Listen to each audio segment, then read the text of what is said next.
as the manager, am I creating the systems? Hmm. Probably not, right? Yeah. I'm managing people inside systems. So where do we have to go back to? The system. Yes. Are the systems built so they can succeed? If the system is built so they can see daily, weekly, monthly, quarterly, yearly, I can now have the trust that they're functioning inside the system. As long as they're performing the how to inside the system, they should win. It should take minimal management because Mhm. that's been built out for them to succeed. So, Richard, if I had to ask you that if people were to convert their minds into a spear, metaphorically, of course, but then how should they be doing it and what are people missing every day? Yeah, I think the whole metaphor really is being that tip of the spear. As Hmm. an entrepreneur, as a business owner, you're the one out taking the risk. You're the first one to engage. Okay. And the spear is not effective if it's not sharp. That's right. Okay. So a dull spear is it's ornamental. Okay. It's not Mhm. gonna get the work done. Okay. Yeah. We gotta stay sharp, be that tip of the spear, be able to push through all the obstacles, Mhm. all the walls, everything else you can think of. So that's how I really think of it from a mindset. Plus it also for me it represents the warrior mentality Okay. in and of itself. Okay. Because business is a battlefield. Okay. Hmm. So we are honing entrepreneur warriors on the battlefield of business. Yeah. That's our goal, right? We want to stay sharp, we want to keep moving forward. Okay. Now, when it comes to getting our minds sharp or trying to focus, right, there's just too many distractions, and people talk about trying to stay focused, but it's not about just talking about it, right? There have to be concrete steps that need to be taken. What's the first step that you suggest? So this is hard for most people now. Yeah. You've got to, and it's going to be that little thing you carry around everywhere with you, and that's your phone. Yeah. That is the devil. Okay, Mhm. that is the master of distraction. It's 99% useless information for your day to day. Mhm. It's something you do not need. Yeah. We've lived for eons without it. You need to be able Yes. to put that down, put it away, turn off the ringer, turn it off, whatever you got to do to focus on the task at hand. Otherwise, any of your progress, even though you'll still make some progress, it'll be so impeded. It'll just be a slog just trying to get through every day because every time, remember this, every time that text dings, just the sound of the ding, okay, forget about Yeah. reading the text. If you're in deep work, it'll take you out of that deep work. It'll take 20 minutes to get back into it just from Mhm. the hearing the ding. Uh-huh. So take that to heart. Like that is, it is nothing but all it wants is your attention. Mhm. There's 100 neuroscientists on the other side of that screen vying for your attention, and they're really good at it. So turn Yeah. them suckers off. Okay, now this is one thing that trying to just turn the ringer off and it will create so much impact, right? That little step of, but this fear that of missing out, right? This is what is keeping most people, I mean, it's keeping most people away from that focus work that you mentioned, right? That little ding takes away 20 minutes, and in a jiffy, you've lost an hour. You never realize, right? So here's the thing. Okay, here's what I want you to understand as an entrepreneur, as the business owner, as someone in command. Let me use Hmm. that word. You make the rules. The Right. phone doesn't make the rules. Hmm. The thing, the text, the annoying little thing, you're not missing anything. Hmm. Okay. Well, you are missing something your own future. You're Oh, missing building the future yes. that you truly want. Okay. So if you're going to let this little black box, okay, Hmm. run your life, well, you got to take control of things. I'm just Hmm. being hardcore here and legit. Like you got to command. I've removed all social media from my phone. Uh-huh. None of that stuff happens. I get emails. Ringer is always off. Hmm. Okay, phone is face down. I mean, it's either a tool or a toy. Yeah. Okay, I choose tool. Right. Okay, do I have a hammer in my pocket all the time? No, I take the hammer out when I gotta drive a nail. That's right. Right, then I put the hammer away. Okay, Yeah. that's the phone. Hmm. Okay. Now, random question. I mean, kind of, it stems from how you mentioned it, right? You don't have social media on your phone, right? Productivity is amazing. That's great. But then the way social media is currently integrated into our lives, into businesses, into how people work and how people connect, right? Have you created that balance by giving social media a different screen, or how are you working it out? Yeah, so there's two approaches to this. One thing, the easiest way, if it is an intricate part of your business, which some Mm. is, I'm not saying there's no need for it. There's a Yeah, lot of people on the other side of that viewing that can be your yeah, customers. We get that, right? yes. So hire that out. Okay, How fast can you get to have someone else do all that for you?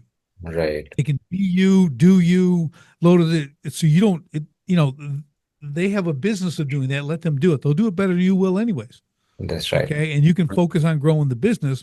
You Hmm. got to focus on why the real reason people want to contact you is because of what you do, not because you're cool on social media. Right. Yeah. So that's one thing. The other thing is when you don't, when it's not a priority, right? Like me, I don't build my business towards social media, Right. right? It's not a place I have to be. Now Yeah. I do podcasts, I do appearances. People can find me. I've done hundreds of appearances and things like that. So I'm very particular about what social media I engage in, even Okay. as a even as a guest, right? Right. Who's gonna be showing me who's me Mhm. who's you're gonna produce my guest appearance on your podcast. That's awesome. See, you're doing my work for me, Right. right? I show up, I do this, I like doing this. This is Yeah. good. This is important. We can get real information, real instruction, real points of value to the audience without having to play screen Yeah. scroll, getting mixed up. But yeah, I mean, that's how it is, right? Sometimes people just fail to understand that social media was never an intricate part of life. It is just been made. I mean, corporations have enforced it in a manner, like you said, right? Neuroscientists working to vie for your attention, and then they're trying to create the need that you want to pick it up every day and then look at it like, I want to use it right now, and I have somebody I have to reach out to, right? yeah, it's important to understand, like, and you're going to see this shift now. This has Yeah. been what, 10, 12, 15 years of social media. You're Hmm. going to see this shift back to relationship. Yeah, They don't trust it anymore. that's right. I mean, come on, we've seen over the last 4 or 5 years, you can't trust anything on there. Now people want the meeting. They want to be in your office. Yes. They want you at the table. Okay. They want to know you're a human being. Hmm. Okay. We got AI, we got deep fake, we got all that wild stuff, and no Yeah. one's trusted anymore. Hmm. So as an entrepreneur right now, this is my early warning. Like, get out there and press the flesh, shake people's hands, get in front of them, talk to them. I'm building an entirely new business that way. Only walking into places, Hmm. talking to people, finding a way of changing. No cold emails, none of that kind of stuff, right? So, and I know everyone's going to be, but you got, but I'm just telling you, okay. I've built it so that those relationships are very productive for me. They're high income generating relationships because that's what I focus on, Hmm. right? So I've had to figure out my own workarounds around this thing because it Yeah. wasn't really producing. It really wasn't really producing at the level I wanted it to produce. It's Oh, kind okay. of a fantasy. You're getting likes, you're getting clicks, maybe you get some people in, and there's people who will argue, and I get it. And some people have that method. Like I know Yeah. one guy, he's phenomenal. His social media, though, Hmm. compared to one guy had 700,000 followers on Instagram. Hmm. He had 30,000 followers. Right. The guy who was 700,000 followers was making about $2,500 a month. That's it. All right. He had 30,000. No, I'm sorry, he had 15,000 followers, but Okay. he averaged $2 a month from each. $2. Right. That's $30,000 a month That's right. compared to Mr. 700 follower friends paying Yeah. him 2,500, right? So he's using it smart. Yeah. Okay, he's monetizing it. So if you're in it, you need to monetize it. How does it work with your business? So you can win at anything, right? Hmm. You really have to pick your target and understand how you're going to do it. Okay. Now, as an entrepreneur, right? This is a very vague question. Okay. Pardon me for that. But as an entrepreneur, if I had to go out and sharpen one skill, okay, what would that be? It would be relationships. It'd Right. be it'd be it'd be knowing people, building relationships. That's where it's at. You've probably heard the saying, your Hmm. net worth is based on your network, Yeah. right? It's the people you know, it's the people you come in contact with. It's a very, very powerful thing. And it's not, let's go to a bunch of BNI breakfasts and stuff like that. That's okay. I mean, really taking the interest in Yeah. people, getting out there, meeting them, because that's the key that opens all the doors to your opportunity. So Okay. that's the one thing I would focus on. Okay. Now, this saying, I mean, it's very old, right? Your net worth is as Mhm. good as your network, right? Now, this network building process, sometimes it takes ages, right? Sometimes people do it over the weekend when they go out for a networking event, but Right. sometimes it doesn't work. And social media has kind of made it a little simpler with all these tools, right? But as you mentioned, right, going face to face builds more human connection rather than trying to have just a LinkedIn connection on the internet and then saying, yeah, I know that guy from somewhere, right? Doesn't work out like that. It's just something that I'm trying to Right. wrap So my think head about around, it this right? way. Think about this. When you go to a networking event, Hmm. okay, so we had a big Chamber of Commerce dinner, Yeah. 700 people, big hitters, guests, all this stuff, right? So here's the key. If you want to be successful at networking, you just ask people to tell them about themselves. Yeah. Okay. And there's three words you're going to follow up with that. Okay. Okay. And here they are. Tell me more. All right. Tell me more. You get them talking about themselves. Okay. Right. Because everybody wants to talk about themselves, me included. Yeah. I like me. Okay. I like about myself. But Everybody when likes you do themselves. that, Yeah. but here's the, not only do you find out things, but guess what they think? You're like the greatest person in the world. Yeah. Because no one, another great saying, no one cares how much you know till they know how much you care. Yeah. And listening is a silent form of flattery. So when you start listening to these people, now you're really listening. You're taking, okay, this is, and that's going to open the door. They're going to say, hey, you got to meet this guy. You haven't said anything except tell me more. Yeah. Okay. Like it sounds crazy, but it works. Like don't be there Right. going there to tell everybody what you do. Uh-huh. That's the biggest networking mistake. I'm here. I do this. I'm this. You know who I am? I've been on 300 podcasts. I do this. No one cares. Hmm. Nobody cares. Okay. You don't need to say a thing. Just be interested in them and watch the doors open. That's when it becomes successful. And that's how you come up with, I mean, real relationships and try to create solutions or give real insight, right? Unless you're listening, you're not actually getting into what they have, what problem they might have, or what's good with them. And only then you can tell them about something that you do that relates to their problem or their work, right? That's the whole point of Exactly. creating business opportunities out of nowhere. If you're going for to a networking event and you're not creating that opportunity to actually build something together, there's no point going to one, right? You That's might right. think that, yeah, I'll look at that this contact in the future. Probably we'll find an opportunity. Maybe, maybe not, something of that sort. But doesn't actually work out, right? Yeah. It's, you want to be a fountain, not a drain. Mm-hmm. You want to give. Okay. And Yes. listening is giving. It's giving of your time. Yeah. I know people that I've been with, they're so much about themselves and their business and they're repulsive. Yeah. Okay. I can't stand to be because everything is about them and their business, Mm-hmm. and to the point of just being rude. Okay. Okay. They're just a repellent. They're their Okay. own repellent. If I see them coming, I go the other way, Mm-hmm. because all they're going to do is talk about themselves and this and that, Yeah. or come want to take information from me to Mm-hmm. help themselves. They Right. do that too, right? So they're takers. They're a drain. I Mm-hmm. don't hang out with drains. Okay. I hang out with fountains. Okay. I want Yeah. people to give and give nourishment and teach me. And I want to learn Yeah. stuff. I want to learn about you. Mhm. Maybe I can help you, but I don't know if I can until you have time to share what you're Right. doing, like you Mhm. said. And it's amazing when you get it because it's awesome. I had a friend like that too. Yeah, he had the same struggle. What did he do? Well, what I did for him real quick was blah, blah, blah. Mhm. Right. And that kind of started the path. And now he's over here and here. Now you've had this great thing. I didn't talk about helping them. I talked about I helped a friend Yeah. doing that. Right. Again, I served that person and they're Yeah. going, well, can you help me with that? Yeah, sure. We want to talk. Here's my, let's set up a time. And Yeah. you're in, then go do that with the next person. Yeah.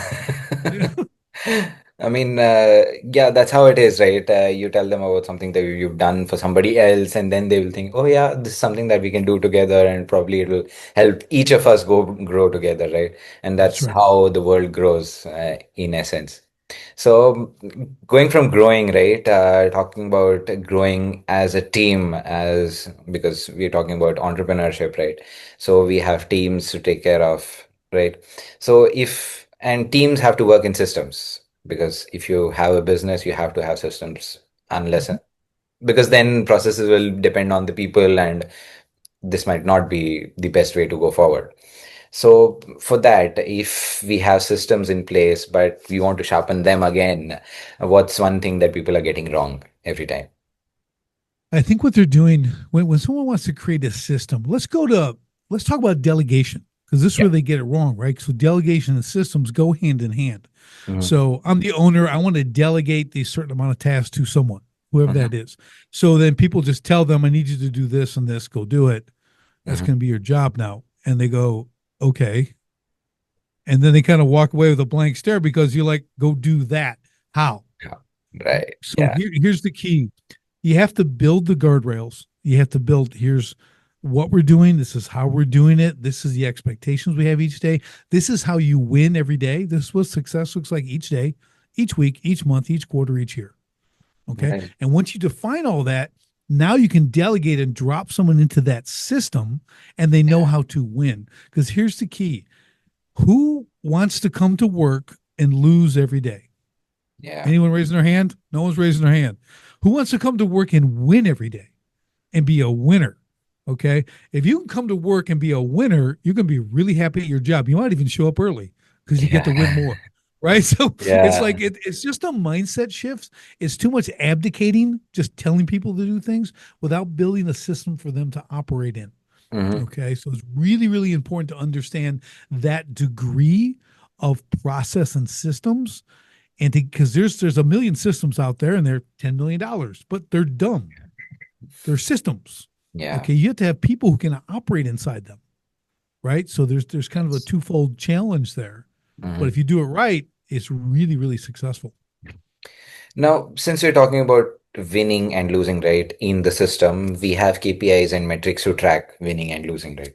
Mhm. Now, this thing about KPIs and metrics, sometimes you'll win, sometimes you'll lose, but we always want people to win and feel that they're winning, even if they're partly losing, something of that sort, Mhm. right? Mhm. Just to keep the motivation running. And as you mentioned, you win every day, you come up early, probably.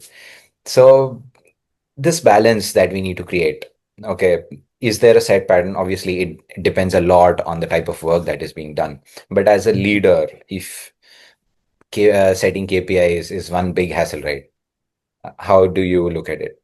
So here, too many people over KPI. Oh, They're okay. trying to attach a KPI to everything. How Uh-huh. many times you go to the bathroom? You broke that's only two a day. You went three a day. Hmm. That breaks the KPI. Okay. Hmm. Like you're going to the bathroom too much. Okay. So I'm using absurdity there just to make a point. You've got to narrow it down. KPIs have to cover big things. Yeah. Okay. If you're trying to micromanage with KPIs, you're Hmm. a micromanager and nobody likes a micromanager. Uh-huh. Okay. What micromanagement means you have no trust in anybody. That's Hmm. what micromanagement means. Yeah. Nobody but yourself. Okay. So you have to be careful with that. When you're talking KPIs and different metrics, they're important to read. We need them to help guide the ship, right? We have to know, we got to be able to be predictive on what we got to be able to Yeah. forecast. We need that stuff, Uh-huh. but really, really determine if they're necessary or if like, hey, I got these top three. These Uh-huh. are the killers. These Right. go wonky. We're in trouble. Now I got four others that Uh-huh. we're going to monitor, but they're not life or death. The other one can cause major hemorrhaging, major bleed. We're going to die as a business. So Yeah. these three we focus on, and these matter. These, they're going to help us do better over here, but we're not going to be, you're not losing your job because the KPIs off down here in these bottom four. Does that make Yeah. sense? Yeah, yeah, definitely makes sense. And because I've been talking about micromanagers with a lot of people, so yeah, it Right. rings a bell, right? When you say that micromanagers like to put a KPI on everything because they want to see, oh, how much is a person doing something, right? Right. So, Yeah. They overmanage. I mean, it's counterintuitive, right? They overmanage, but they are micromanagers. Right, right, right. Well, it's the same thing, right? It's just a Yeah. different name. It's a different disguise. Okay, so Yeah. and again, I'm an entrepreneur. I'm not a good employee. I can't be employed. I have to work for myself after 35 years. But watching someone micromanage, that just drives me in crazy. I can't imagine The someone underneath pain. that, Yeah. underneath that Yes. thumb. It's Uh-huh. just, we could spend a whole psychological hour talking Mhm. about what that is in their head and their need for it and everything else. But ooh, it's a tough one. It's a tough one. And yeah, people actually love bonding on the fact that when they start ranting about micromanager, oh, this guy did that, this guy, just Right. digressing for the sake Right, of it. right. Yeah, it could go a lot of ways, but you need to and this is up to the owner. So when you're talking management, I'll hit on this real quick. Hmm. When you're talking who's supervising, who's in control here, who's running the show, who's we call it command. Okay, who's in command down here on the floor, if you will. Like that's your job as an owner to understand who that person is or Yeah. who you're going to create that person into. Hmm. If I see someone has a major micromanagement bent, they're really bent towards that, they're going to get one opportunity to correct. We're going to have a discussion and say that doesn't fly here. This is how we do it. I'm going to put you through some training. Yeah. That's gonna rid you of micromanagement because Yeah. that's not how it's not. And if they're willing and they do it and they convert, I'm air quoting here, convert, right? Great, all good. If not, Mhm. you're out. You're down the road. I'll Yeah. get rid of you because that's toxic. Micromanagement is toxic in a Yeah. team environment. It really is. But just from saying it from the devil's perspective, from the micromanager's perspective, it all boils down to trust, right? That Mhm. how much can I trust you with the work that I'm giving you? And is it about trusting the employee with how much work that is being given, or is it trusting ourselves that, yeah, we can give them that work? Yeah. So what you're doing now, because here's the struggle. Okay, you bring Yeah. up a really good point here. Okay, this is the struggle. As the manager, am I creating the systems? Hmm. Probably not, right? Yeah. I'm managing people inside systems. So where do we have to go back to? The system. Yes. Are the systems built so they can succeed? If the system is built so they can see daily, weekly, monthly, quarterly, yearly, I can now have the trust that they're functioning inside the system. As long as they're performing the how to inside the system, they should win. It should take minimal management because Hmm. that's been built out for them to succeed. I'm just, hey, yeah, look, they're here. Good. Have a good day. Okay. They're going to go and win. Okay. It's just nice they Yeah. checked in. So that's the struggle because a lot of guys will micromanage to overcompensate for the lack of systems. So now they're Yes. the system, they're the driver, they're the taskmaster. They're Hmm. making sure but again, it is a trust issue, but it really goes to what has been built for people to perform in. Hmm. What stadium are they actually playing in? Right. Okay, so Richard, too many questions about too many other things. Let me just ask you about what you've been doing in life. Sorry, I did not bring that up earlier. Sorry. Oh, that's okay. Oh man, my life has been full. It's awesome. And I'm currently doing probably the biggest thing of my life. All I'm right. doing probably the biggest project, the biggest business, everything I've ever done in my life. And it's basically focused on the manufacturing industry. Okay, Okay. we're talking about this management, everything else. So we're showing them how to install a command system, right? So I've created a leadership, a command leadership methodology that we're Hmm. now building, going to actually change the manufacturing industry Okay. on the whole. Right. That's what I'm up to, and it's too much to talk about now. But Yeah. it's a big, and we're just launching this. We're going Hmm. national with this now. Really exciting because the manufacturing is coming back to the U.S. all over the Yeah. world. I mean, the stuff's going on, but the frontline leadership, that's where it's weak. That's where profit bleeds. Yeah. Okay, we fix that. They don't need to put on more people. They don't need better machines. They need Hmm. command structure put Yeah. in so things operate smooth. So that's the whole big thing we're doing. It's the identity, the command identity is what matters. It's not a person. Hey, Hmm. I got a great manager, and then the manager leaves. What do you got? That's A right. bad manager or no manager, and you got everything breaks down. Well, it can't be dependent on a person. Hmm. It needs command is identity Hmm. inside that's also trained to create a pipeline of the next commander that comes up. right? So inside the system, it's self growth, Yeah. right? It rebuilds itself. As they advance or leave, the next person's right there ready to take their space in this with the same identity, the Yeah. same ability, the same training. So that's the big push that we're doing. It's really exciting, really, really probably the most exciting thing I've done ever. And I've done a lot of stuff. So, talking about manufacturing, right? You're very right that manufacturing is picking up across the globe. But there's this thing about manufacturing, right? I mean, you have so many workers that are doing the actual manufacturing. Then you have this whole pyramid that's trying to take care of everybody, right? And as you mentioned, that the vacuum occurs at the top, right? As soon as somebody leaves, there is Right. just frantic vacuum Chaos. created Yep. looking for the person who is supposed to be filling it. It'll take you probably 2 months to get somebody from outside, but the person right down is not exactly ready. Maybe, maybe not. If you try to bring them up, something will break, something of that sort. Yeah, you take someone who's really good at a job and you promote them into management or a supervisory role with no training, Yeah, that's and it is right. disaster. Every They time. never wanted that position.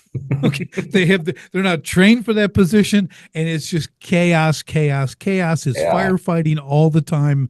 It's just Yeah. no matter how many times you tell them it's the same thing, it Hmm. happens again and again and again. That's what we rid. We changed the entire culture of a company that way. So Okay. that never happens. That goes away. Throughput goes up. Scrap and rework goes down. Efficiencies are in there. It's dialed in. People show up. People are earning the ability to lead instead of Hmm. just being given it, and being touched by the sword. You know what I mean? They're just no, you earn that, and we have Yes. visual proof. They have that time in there, so it's very, very unique. It's a lot to talk about. I'll do it again some other time, but that you hit the nail on the head though, and every place you go is suffering the same Yeah. thing. Yeah. We need people to work. That's Okay. right. The problem is they try to make up inefficiencies and lack of command with more people and more machines. Yeah.